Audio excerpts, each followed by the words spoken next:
Welcome to the Two Marketing Moms podcast. Today's guest is Amos Gelb. Amos is a former award-winning TV journalist who today runs the premier experiential media program for college students. For over 2 decades, he's been a bridge for students between what they learn in college and what they need to succeed in the workplace. Graduates of his program are today generational leaders in their professions, ranging from journalism and content creation to political communications, PR, and tech. Welcome, Amos. Pleasure to be here. Thank you for having me. Let's talk about why we picked this topic to chat about today. You go first. Well, it's a vital topic. It's very apropos for me because I have a whole new cohort coming in, and every time it's the same thing, introducing them to this idea of professionalism. And we're going to jump into professionalism, but before you even go there, how do you explain the importance of an internship to college students? Like, how are you selling them in on the concept to begin with?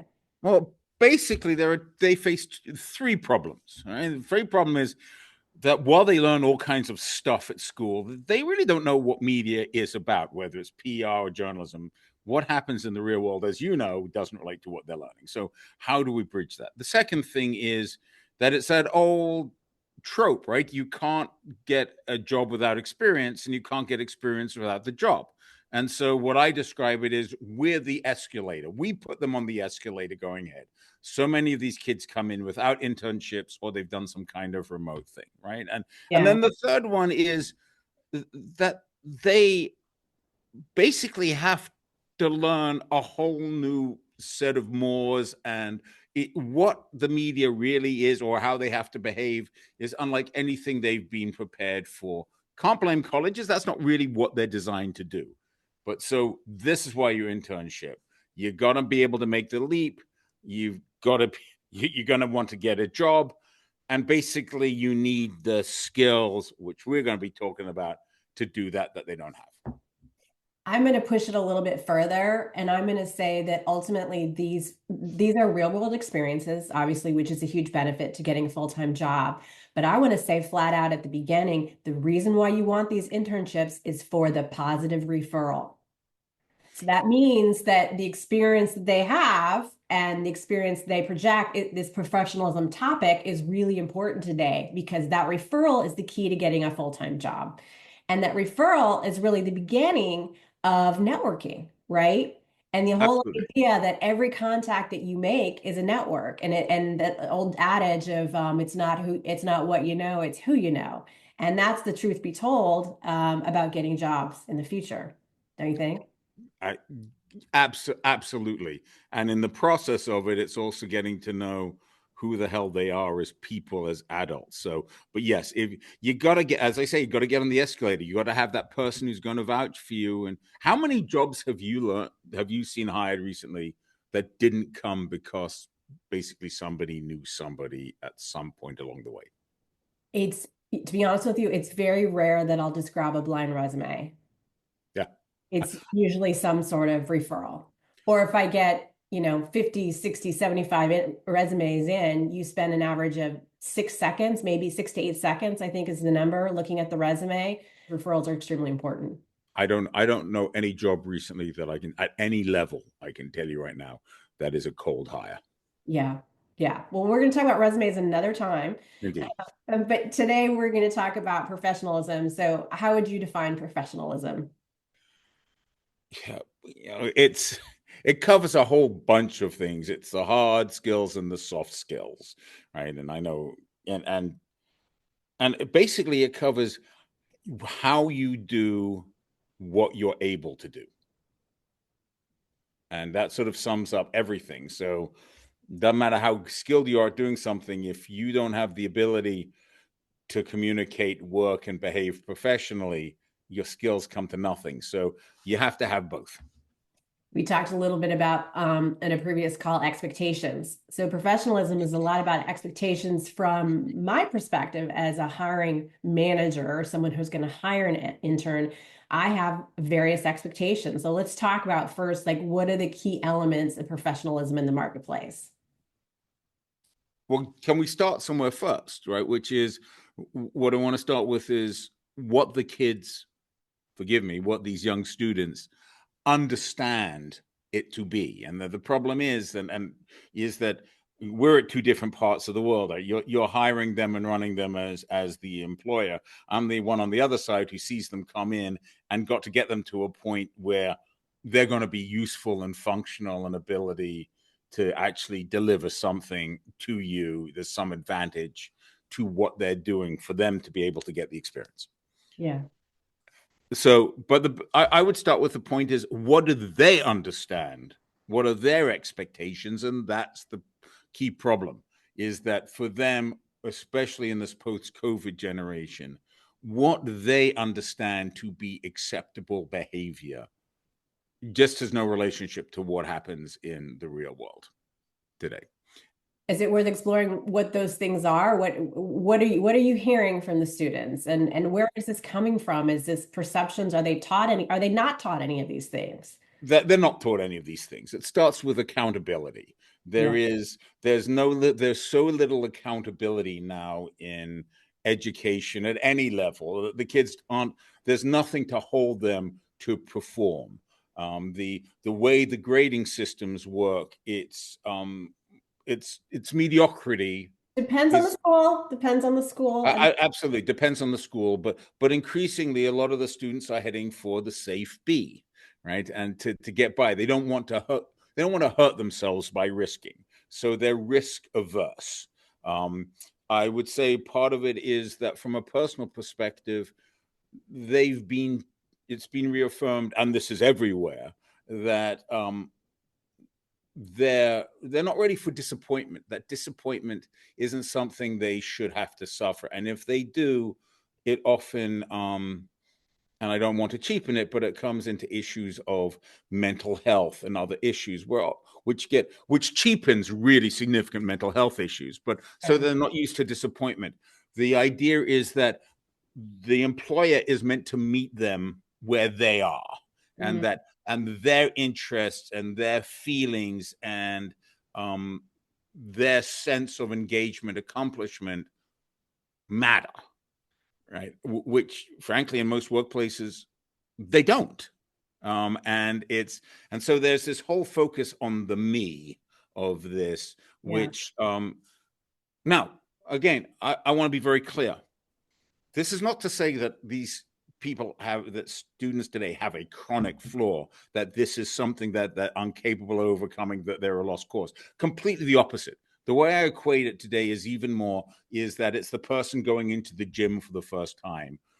But instead of not having worked out since they were on a local team, these guys haven't ever worked out. So the idea of lifting weights or doing sit-ups or doing the uncomfortable stuff to have the outcome, that is a new concept to them. So then the question becomes, okay, so it's actually starting at the very beginning.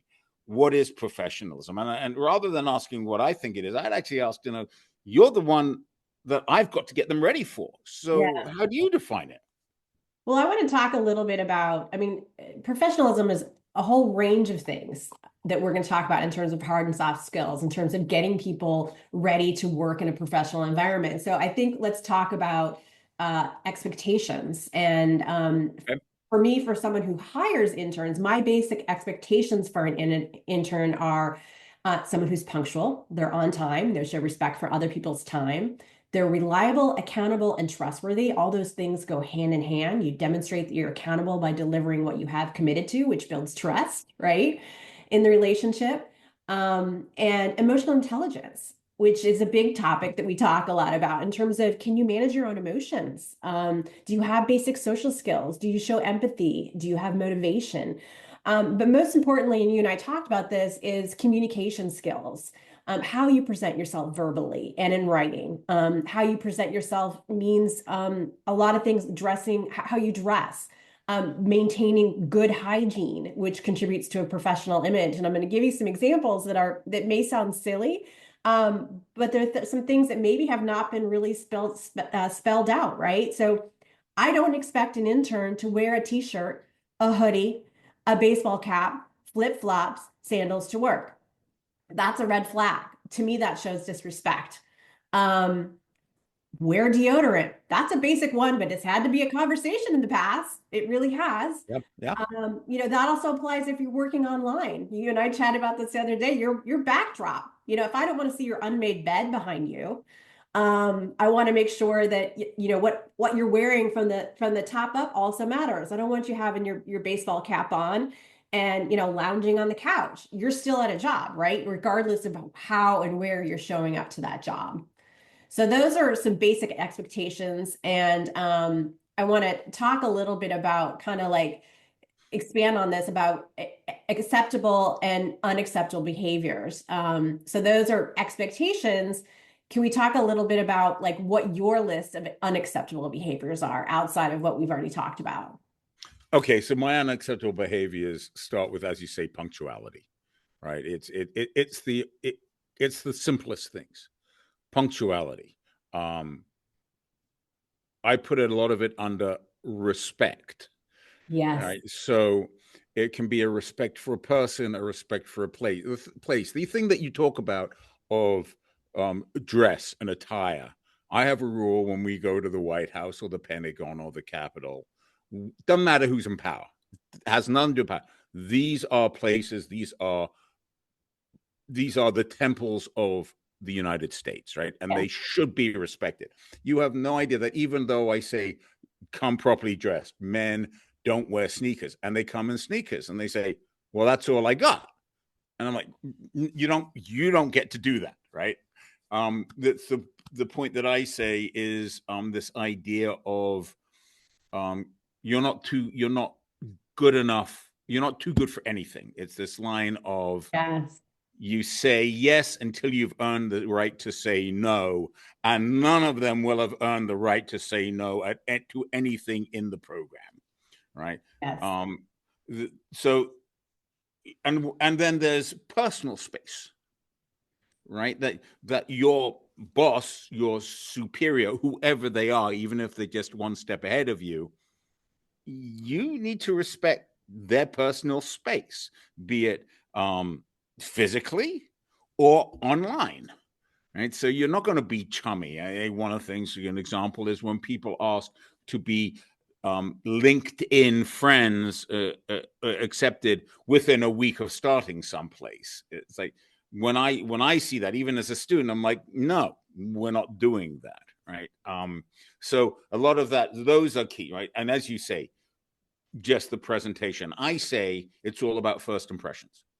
That Sure. you that perception is not 9/10 of the law. Perception is the law, and the perception that you make on that first encounter will be the perception that will endure, no matter what they do, how good they see themselves. So I'm you ticked off a bunch of things. I agree with all of those, but it sort of comes back down to very simply, it starts with basically respect for the people who work around you, respect for the fact that you are at the bottom of the heap and nothing. You have the right to nothing.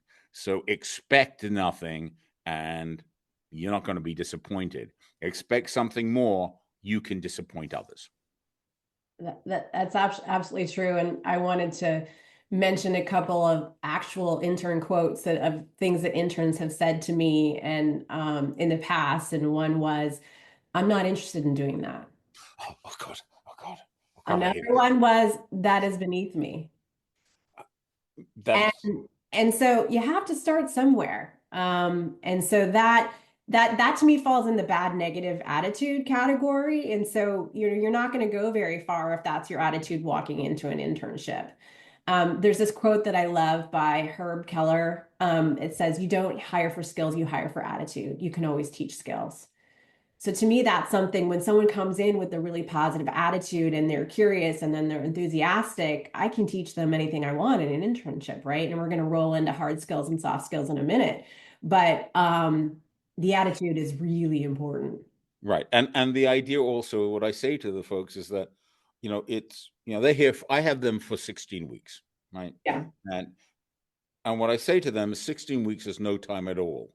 But in some ways, it's a long time.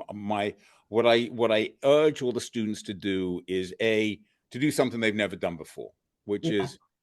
is to be strategic, to look at this, and you go in and see and spend the first week just watching, right? Yeah. And then go and seek out the things that nobody wants to do because everybody is overworked and under resourced, and you start to earn it. And what I say to them is, what your goal is to become to that point where you become furniture.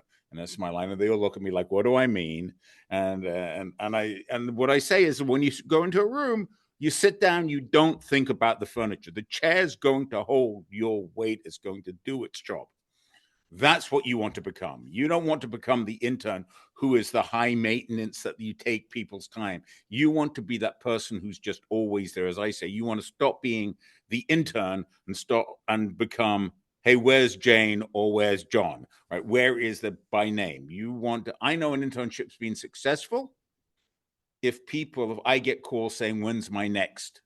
And say the name of that. And that is because they've done all the things that you've talked about. And that's sort of the end goal. They have to understand that professionalism is about the end goal, at Yes. least from my perspective. You want them, as you say, to get that resume. You want to be that first stop on that ladder, or if you've been on one or two, the accelerator. But you're right. You hit the very key things. Mine is sort of trying to get them to change their mindset. Yeah. That's what they need. That's what I want to talk about next. I mean, how else do you get them there to change the mindset? Obviously, then other than having kind of a professionalism 101 seminar at the beginning of your internship experiences, how do you get them to change their mindset? I mean, over the years, based on your experience, does that happen through the context of an interview? Do they not take it from you in essence as a teacher or professor, or when they're more likely to take it from a potential employer? How does that work? Okay, so this is where I think everybody has misunderstood what experiential learning is, right? So most people think experiential learning is you do an internship and you do some courses, right? And the answer is no, that's just an internship with a couple of courses. The idea, so what we do is everything that we teach is wrapped around the idea of accelerating their performance. Yeah. So every day that I see them in class, I or the other faculty, we're asking them, what are they doing? What have they experienced? What are they learning? What are the issues they're having there? What have they experienced? And then giving them the feedback on that experience and putting it in the context. The biggest thing though that we do is that in the work that we do outside is driving this idea of accountability, Yes. that you it's not about you, right? You've got to do the best job you can to satisfy the audience, and the audience can be the people who you're working with, it can be the boss, it can be, if you're doing media, the people who are watching it. But how do you drive accountability? And the idea is, the tandem is, they have what's happening in work, and then you get them to come back and consider that and think about that, and to see other impulses so they can understand a bit more, they can put some context to what they're seeing at the internship. Generally what happens is that it sort of sneaks up on them, right? I'm with you. I, we do. We talk about being a great intern. We talk about what you need to do to be successful. We talk about those soft skills and hard skills. Um, they don't pay any attention.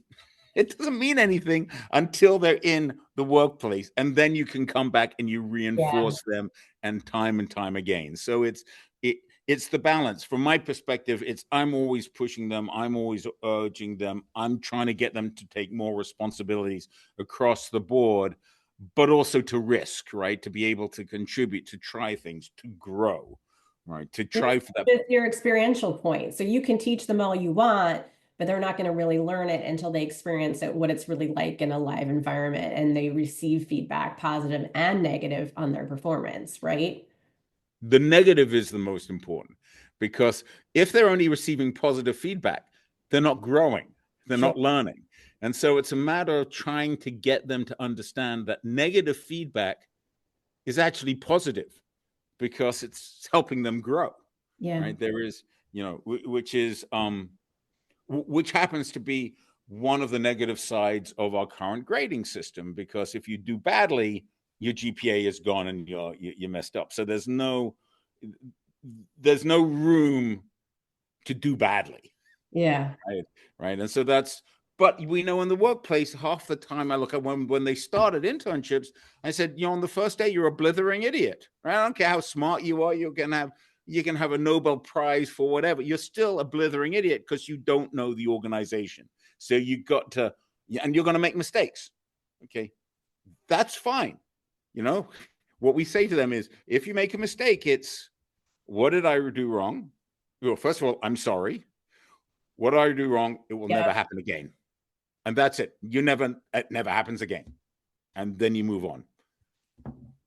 Well, that's a good segue into hard and soft skills. Hard skills are basically, those technical abilities that you need. What are the basic hard skills that you see or almost require for people to get an internship today in your program? Well, it varies, right? Because every industry is slightly different, right? So if you're going into journalism, you need to have writing clips, you have to have stories, you have to show that you can write and deliver a coherent story.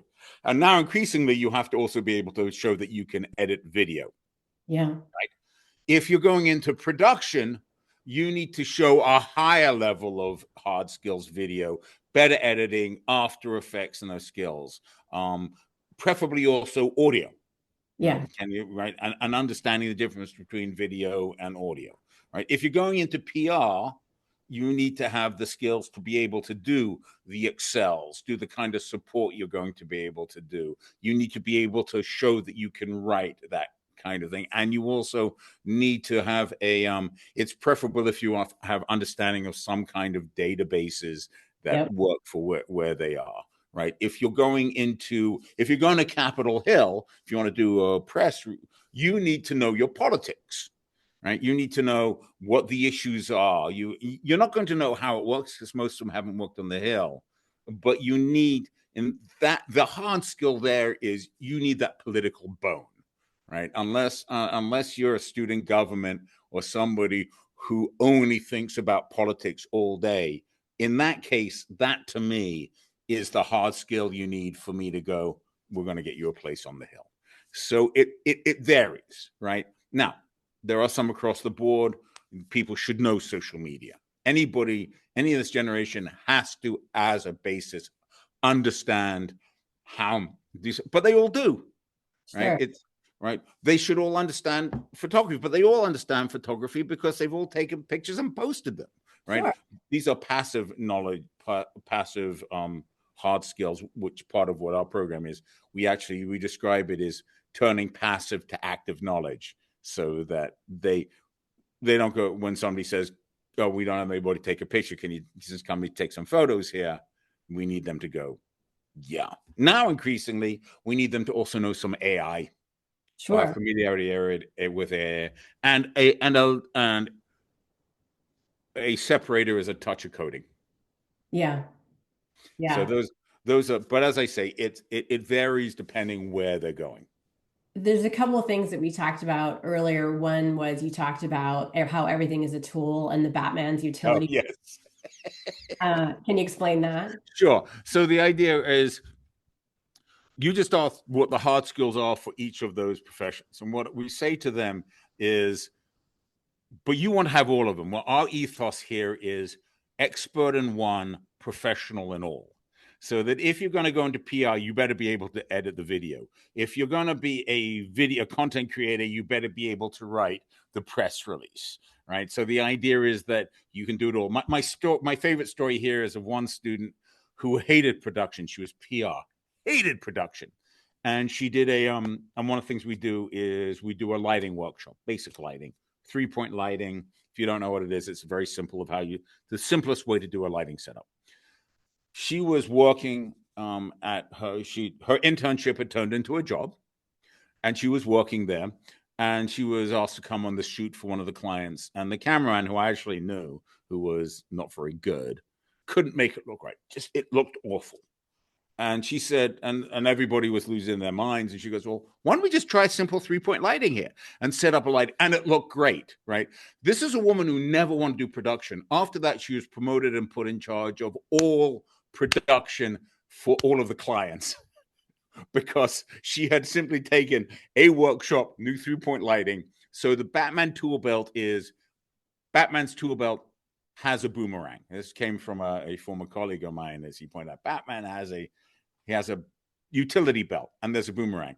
Who the hell needs a boomerang except for that one episode when Batman needed the boomerang? So, and that's how we try and show them. And as that old line of, I'm not interested in video, I'm not interested in photography, I'm not interested. Yeah, but you never know when somebody else will be. Yes. And that's why you want. The other thing that you said that I thought was really important in terms of communication, you talked about how writing is thinking. Can you expand on that? So I think people don't teach writing correctly, right? Writing is just the act of actually putting down words on a paper it's a hard skill of typing, Yeah. right? What writing really is about, and to me, it's both a hard and a soft skill. It's the ultimate hard and soft skill. Why? Because writing isn't about putting words on the page. Writing is about being able to think coherently, to gather information, sort information, and then the writing is delivering the information.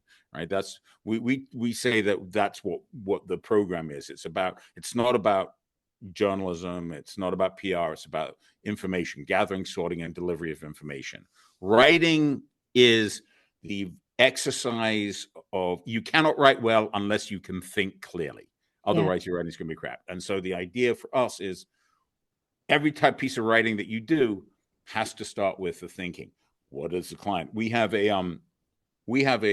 teach something.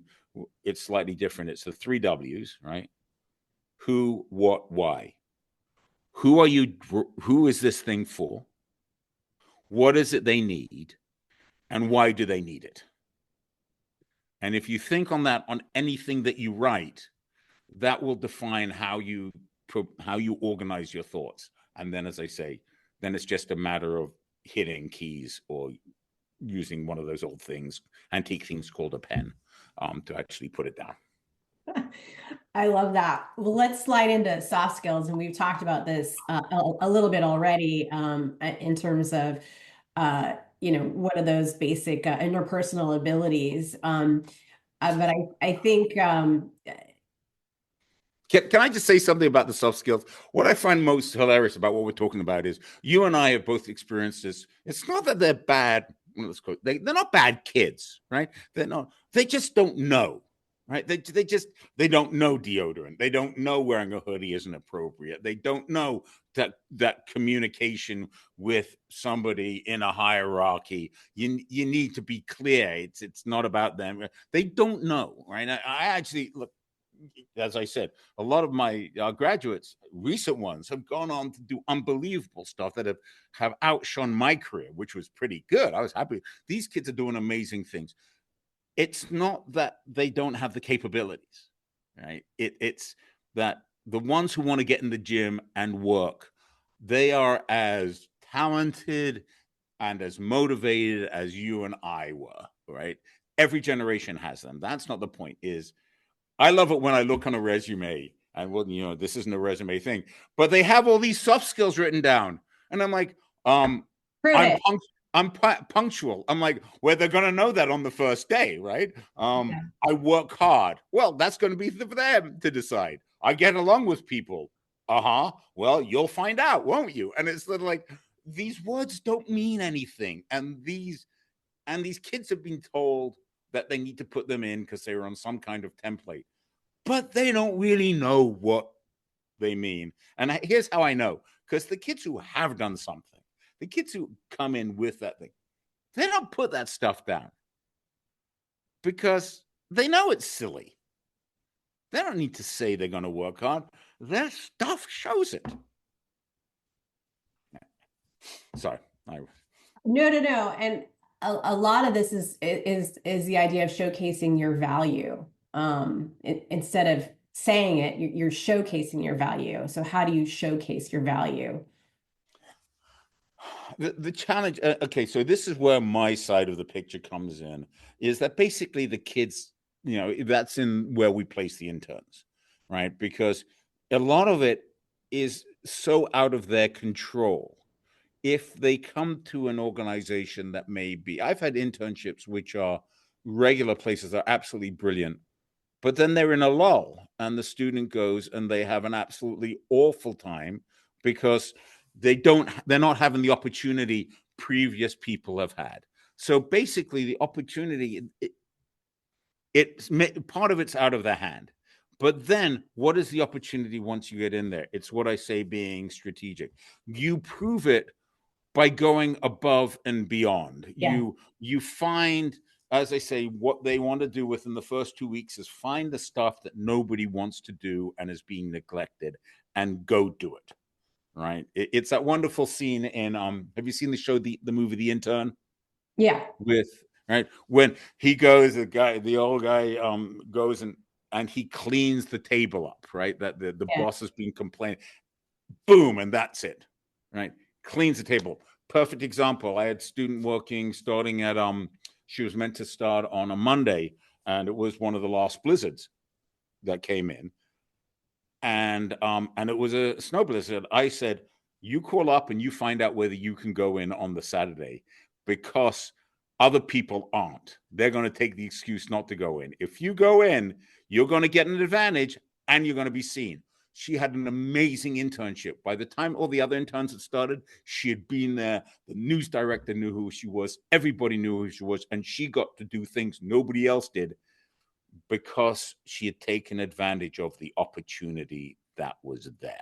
Yes. And so that's it. It's looking for the opportunities. And as I say, and then when you do get something, yes, right? It's you don't have you don't say no until you've earned the right to say no. You say yes. And so if you say yes to everything, the opportunities will come to you. But you make an important point about how to make yourself visible, because that intern made herself visible, right? Yes. Um, and so you need to take the hard projects to get noticed. You need to be memorable in some positive way, become indispensable. And how do you become indispensable? Do you have some special skill that you're really great at? So for me, the kids that are great at Microsoft Excel, that are total gurus with spreadsheets. Oh my God, I adore them, because I need that. That's an important skill. And most of them have that today. But then can they take that data and visualize it in charts or graphs? That's like, okay, so become the spreadsheet guru. Are you good at online research? Become the online research guru. And amplify that. Take what your skill is to make sure that you're the go-to person for XYZ. And so that's how you really showcase your own talent, and become visible. Well, and what you just said exactly what illustrated exactly what I was talking about being strategic, right? So if they're in your presence, if they work with you for the first 2 weeks, they know that they're going to find out fairly quickly that is what you prize, Yes. and then you dive into that, right? And I had an internship this last fall. Had no idea what he wanted to do, no idea. He had been sort of into sports coaching, but didn't know what it was. Got him with this group called District Sports, which is a recreational soccer league, but it's actually a big business. He went in there, and one of the first things they asked him to do was to simply crunch the numbers so they could work out what the value of each player was. He had no idea how to do this. No idea. He's doing valuations on this stuff. But, they showed him a little bit. He Googled it. He worked it out, and he did this. They were blown away. Then they were like, well, he's from an area outside DC called Montgomery County, right, just outside. They were thinking of expanding it. So he just went out and found out all the fields that exist, and then started calling up. And then he called up a bunch of schools which had fields, and they said no, or we work with them.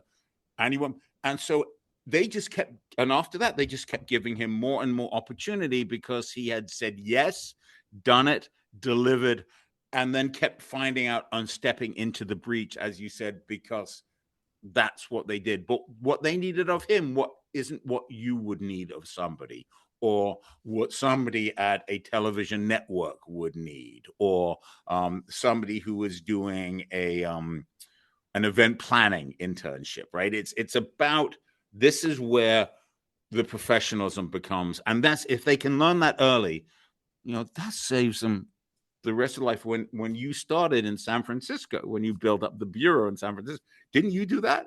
You found the opportunities, you developed the opportunities, and you just do what Kelly Poe does better than anybody else in the world, right? And you just did what you do. And that's what's happened with the students who've come through, who've gone on to do great things, is they look for those opportunities and then they run at them as hard as they can.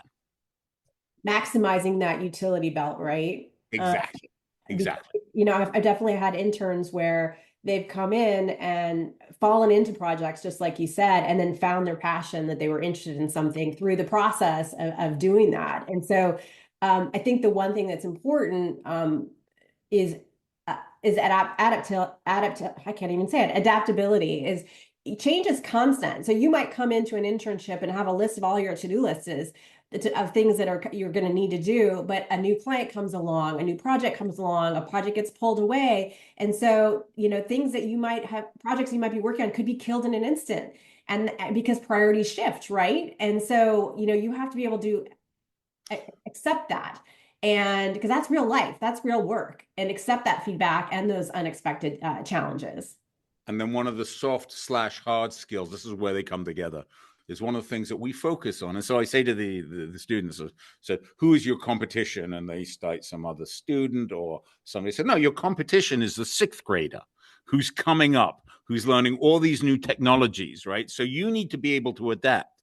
And so a lot of what we do in our program is, students like to have a syllabus so they know exactly what coming and prepare. What we do is we throw technology at them, throw cameras, throw other equipment at them, give a basic training, and then tell them to deliver. Right. So the idea is they get adaptable, they get used to the idea of, oh my God, I have no idea how to do this, but I have to deliver that. And then I say about halfway through the semester, okay, how many of you have had things at work when things were thrown at you that you had absolutely no idea on how to do?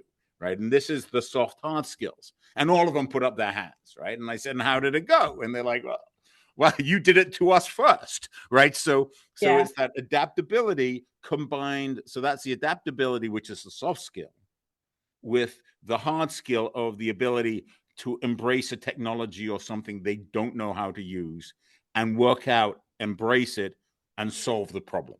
Yeah. And that's where the two come together. And these guys, this generation, they're really capable of doing that. Sure.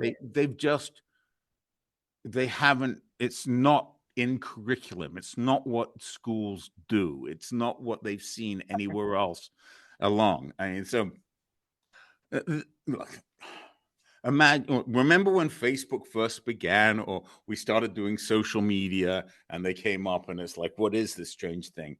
TikTok comes up and there'll be something after. These guys, they adapt to the technology Yeah. so much more quickly. And that's where the hard and soft skills, but they have to be willing to keep moving. They have to be willing to know that what they're doing today isn't right. As you say, the project can go away tomorrow, right? And how do you deal with that thing that you spent all your time and suddenly, no, we're done with that, right? And that is something that, again, I always sound really negative to begin with, because they're unprepared. They're Yeah. unprepared for people. Like, even the best ones are unprepared. I mean, I've had the great pleasure, honor, and you've been generous in taking interns over the time. All of them learn so much, but part of it is I know what they're getting from you. And so then I'm able to work on the front end to accelerate their performance with you, to embrace those challenges and embrace whatever it is. So the mattress project or whatever that they come into, to Yeah. understand why it's important and why it's important for them. I love it. So we've covered most of the soft skills, communication, which is really number one, right? a little bit about teamwork and collaboration. You need to work well in a team. You need to be able to have those interpersonal skills like empathy and active listening, conflict resolution, avoiding politics, which is another one that can be a big challenge Oh, for wow. everybody, not just Ye- interns. Yes. But then the final one for me is positive energy. And you and I talked about this a little bit in terms of some interns that got it and some that don't. And from my perspective, as a person who works in an agency, we love it when interns come because they bring in this fresh energy and this excitement, and they look at things in a completely different way. And so it becomes positive energy, right? And so that's kind of what we are expecting. Are you bringing that? You're not, you shouldn't be jaded yet. You're an intern, right? Right. You've been there for the 30 years the way we have. And so, part of your job is to bring that positive energy to lighten and brighten the office. And a part of that is confidence, showing that you are confident, you're confident but not overconfident, right? And there's a line there, a Very, very very, gray line, because very you much so. still have to be able to show that you've got the ability to learn. You should be confident in your current abilities about what you know, whatever they may be, but willing to learn and not be overconfident. I, absolutely. And a part of it to me is also, I mean, for me, this is where my job begins, right? And so it's the internship placement, right? Yeah. That conversation, because part of the problem, we're talking about professionalism here. Part of the problem is that so many of these students only know, or they only think the opportunities that are there for them are the two or three they've heard about in school or somehow somewhere along. So part of it, and most of the time, and we spend a lot of time in this project helping what I call as people are speeding along a runway, a freeway, but they they're people who are studying journalism and should never be a journalist, or people who've gotten into PR and shouldn't be there. So part of what we do is helping them find which freeway they should be on and helping them get on the off ramp on the other one. So part of what I hope for when I send somebody to you is that I've already worked with them so that they're the right kind of person for you. And part of and it's not just having an internship, right? It's not just doing that, because then what they're going to do is they're going to pursue that and they're going to go into a career that frankly they're going to hate, and they're going to hate going to work. They have to actually be somewhat interested. And so if we can find the internships that fit where they are, they're going to have that interest because they're finally start, oh wow, I'm actually interested in this, right? And part of what we do is if it's not working, we will shift them, right? If it's not working as an internship. But so the energy is vital, but part of that is helping the students. This is about finding themselves, Yeah. helping them work out what they really want to do, which generally 4/5 of the time is not what they think they want to do, right? So that by the time they get to you, or they get to the newspaper, or they get to whatever they're going to, they have a sense of, oh, this is why I'm doing that. Just to sum up with journalists, for example, what I say to a lot of people, because I'm pretty good at working out who's a journalist. I call journalism is not a career path; it's a psychosis, right? And it's for and I'm pretty good at identifying them. But for most of the kids, they love journalism, but they don't know why. And that's part of what the internship is, working out why they love this. Why are they going to commit? You know that me and my husband and my son we're all journalism majors. But, So I guess we all have a psychosis. but you went in a different direction, I did, and so did my right? husband. That was Right? my son, Well, but he sort of did, but sort of didn't, right? He's closest to it, right? Right? anyway, Right. it's funny. So let's close this out about any final advice for interns aspiring to demonstrate professionalism. And I'm going to do mine first so you can kind of have the final word. And the first one is, seeking out mentors. Everyone likes to be asked for advice, really. So don't be afraid to confidently, but not overconfidently, ask for advice. People want to give out advice. So you can find your mentor with an internship, and you really should. And then other than being visible, which we talked a lot about, demonstrate your drive and your passion. Drive is about following through and going the extra mile and striving for excellence. Passion is really about enthusiasm and excitement for what you do, and you have it or you don't. And so we want to hire people that have both.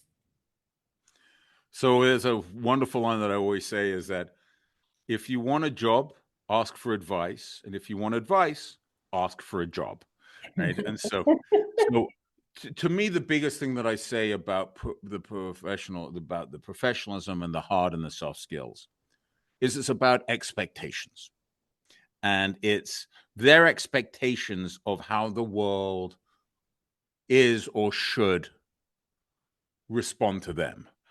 And we need to flip that, right? It's not about what they want. It's as I say to them about interviews. Everybody goes into an interview and they say, an interview is, I say, who's about? And they say, it's about me. And the answer is, no, it's not about you. When you go to an internship or you go to an interview, it's not about you, it's about them, right? Are you somebody that they want to work with? Are you somebody they want to bring onto their Yeah. and that everything you do, your interests is having them feel very lucky that you're the person who landed on their doorstep. And to do that, you have to do all the other things you mentioned. But it all starts with the expectation. You don't matter. You've got to make them feel that you're the best thing that happened to them. Got it. Well, thank you so much for your time today, and I'm really My, excited to see what people say. me too. Me too. And I look forward to seeing the feedback. All right. Thank you. Thank you for inviting me.